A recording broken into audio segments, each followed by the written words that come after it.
Olá, meus amigos e minhas amigas. Putin conversa com o presidente indiano sobre a guerra na Ucrânia e apontam para a intensificação da aliança entre eles. Avião espião russo teria sido destruído pelos ucranianos. Rússia assume relação com a Coreia do Norte e teste do novo míssil hipersônico norte-coreano estão entre os assuntos da aula de hoje. Bom, gente, o presidente russo Vladimir Putin realizou uma ligação telefônica na segunda-feira, hoje, com o primeiro-ministro indiano Narendra Modi. E nessa ligação eles discutiram, entre outros, a Ucrânia e também desejaram sucesso mútuo nas próximas eleições. Segundo o Kremlin, os dois líderes expressaram interesse em intensificar ainda mais os laços bilaterais mutuamente benéficos. Como os dois estão diante de uma campanha eleitoral, também desejaram sucesso um ao outro nas próximas eleições parlamentares na Índia e nas eleições presidenciais na Rússia. É indiscutível a importância da Índia na conjuntura mundial. E como vocês sabem, embora às vezes não demos muito conta, o país também está entre os 9 estados nuclearmente armados. Vocês lembram quem são eles? Isso mesmo, Estados Unidos, Rússia, Reino Unido, França e China. Índia, Israel, que é não declarado, ou seja, nunca disse que tem nem disse que não tem, mas todo mundo sabe que tem, Paquistão e Coreia do Norte. A Índia, como vocês sabem, mantém seus laços amigáveis com a Rússia mesmo depois do início da guerra na Ucrânia, embora em alguns momentos ela fez algum tipo de crítica à campanha militar de Moscou. A aproximação política dos dois também se manifesta pelo fato de os dois estados serem membros originários dos BRICS. Mas partindo para a guerra de fato, a Ucrânia afirma ter derrubado um avião espião russo, além de uma aeronave de comando. Trata-se do avião espião russo A-50 e de uma aeronave de comando I-22, que teria sido abatida na área do Mar de Azov.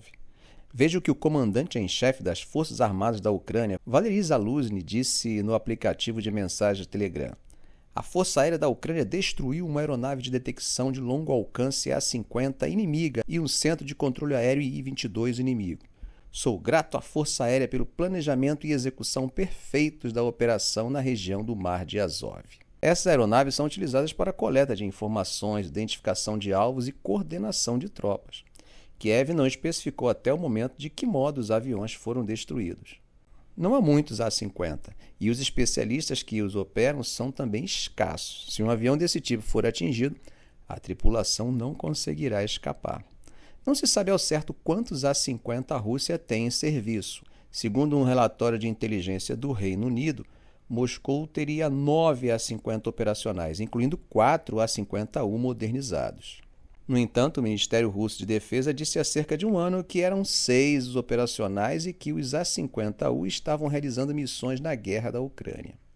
O A-50 ele pode controlar até 10 caças, tanto para interceptação ar-ar como missões de ataque ar-terra. Ele é capaz de voar por 4 horas a 1.000 km de sua base no peso máximo de decolagem. A aeronave pode também ser reabastecida por aeronaves tanque como o I-78. Parece que não foi uma boa notícia para Moscou. Embora não tenha o hábito de fazer declarações sobre alianças de forma vocal, o Kremlin disse que a Rússia está desenvolvendo relações com a Coreia do Norte em todas as áreas e construirá acordos alcançados entre os líderes dos países. Isso aconteceu quando se encontraram em um centro de lançamento espacial russo no ano passado. Em setembro, Vladimir Putin recebeu o líder coreano Kim Jong-un na instalação de lançamento espacial Vostokny, no extremo oriente da Rússia, e prometeu ajudar a Coreia do Norte a construir satélites.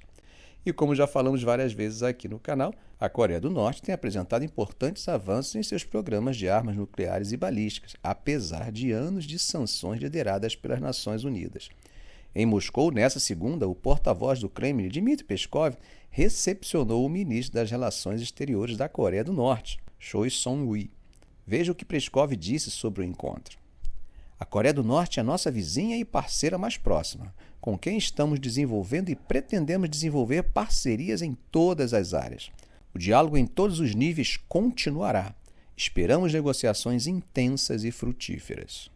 Por falar em Coreia do Norte e em avanço balístico, o país afirmou que hoje, segunda-feira, testou um novo míssil hipersônico de combustível sólido, com alcance intermediário em meio a uma intensificação da corrida por mísseis de longo alcance da próxima geração, que seriam mais difíceis de detectar e interceptar. Entre as vantagens desses mísseis está a velocidade, mais de 5 vezes a velocidade do som. Mas especialistas afirmam que o que mais se destaca nesse tipo de armamento é a capacidade de manobra. O primeiro teste de míssil hipersônico da Coreia do Norte, em 2021, apresentou uma ogiva em forma de planador, enquanto o lançamento de 2022 usou aquilo que os militares coreanos e analistas disseram ser, na verdade, um veículo de reentrada manobrável cônico, MARV, ou seja, uma ogiva de míssil balístico capaz de manobrar para atingir um alvo. A mídia estatal norte-coreana disse que o teste de domingo teve como objetivo verificar a confiabilidade de novos motores de foguete de combustível sólido de vários estágios e impulso alto em uma ogiva hipersônica controlada manobrável de alcance intermediário. A combinação de um veículo de planeio com um míssil capaz de lançá-lo parcialmente em órbita, um assim chamado sistema de bombardeio orbital fracionário, poderia tirar dos adversários o tempo de reação e dos mecanismos de defesa tradicionais. Em contraste, os mísseis balísticos intercontinentais, os ICBMs, transportam ogivas nucleares em trajetórias balísticas que viajam pelo espaço, mas nunca chegam à órbita. Quais outros países estariam participando dessa específica corrida armamentista? Bom, a China lançou em 2021 um foguete transportando um veículo de planeio hipersônico que voou pelo espaço, circulando o globo antes de descer em direção ao seu alvo, que acabou perdendo por cerca de 40 quilômetros. No início daquele ano, a Rússia testou com sucesso um míssil de cruzeiro hipersônico Zircon, que o presidente Vladimir Putin exaltou como parte de uma nova geração de sistemas de mísseis. Moscou também testou a arma a partir de um submarino e de uma fragata pela primeira vez.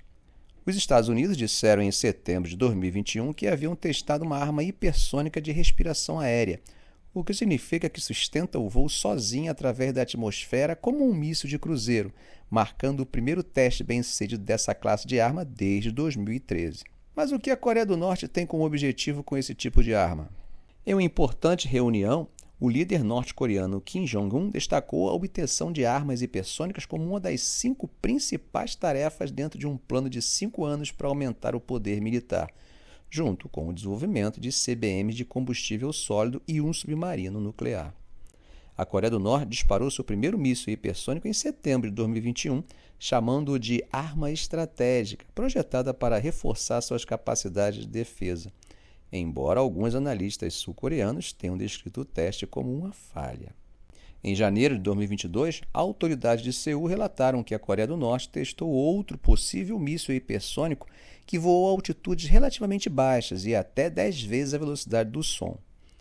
O lançamento de domingo envolveu o que seria o primeiro míssil de Pyongyang movido a combustível sólido, o que facilitaria um lançamento mais rápido com pouca preparação. Vocês devem lembrar que durante uma rara viagem à Rússia em setembro passado, Kim inspecionou os mísseis hipersônicos de Moscou, entre outras armas. A corrida para o desenvolvimento de armas hipersônicas faz parte de uma corrida armamentista na qual pequenas nações asiáticas se esforçam para desenvolver mísseis avançados de longo alcance, ao lado de grandes potências militares. As armas hipersônicas e os FOBs poderiam ser uma preocupação, pois potencialmente podem evitar escudos antimísseis e sistemas de alerta antecipado.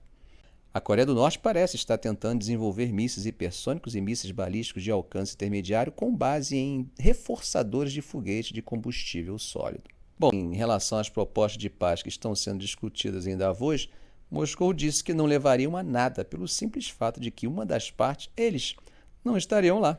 Veja o que disse o porta-voz do Kremlin, Dmitry Peskov. Isso é simplesmente falar por falar.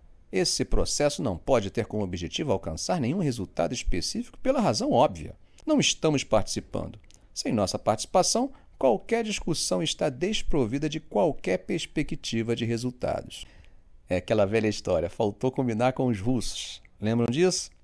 O secretário de Estado dos Estados Unidos, Antony Blinken, o presidente da França, Emmanuel Macron, e líderes chaves do Oriente Médio devem participar nessa semana do Fórum Econômico Mundial e vão colocar as negociações para encerrar as guerras em Gaza e na Ucrânia no topo da agenda do Fórum. Nesse ano, o Fórum Anual, que ocorre entre 15 e 19 de janeiro nos Alpes Suíços, será realizado sob o tema Reconstruindo a Confiança. A Ucrânia diz que não descansará até que todo soldado russo seja expulso de seu território e o presidente da Ucrânia, Volodymyr Zelensky, decretou que quaisquer negociações com a Rússia são ilegais. Seu plano de paz de 10 pontos exige a retirada das tropas russas e o cessar das hostilidades, além da restauração das fronteiras da Ucrânia com a Rússia. Enquanto as discussões rolam em Davos, o Reino Unido disse que enviará 20 mil militares para um dos maiores exercícios militares da OTAN desde a Guerra Fria.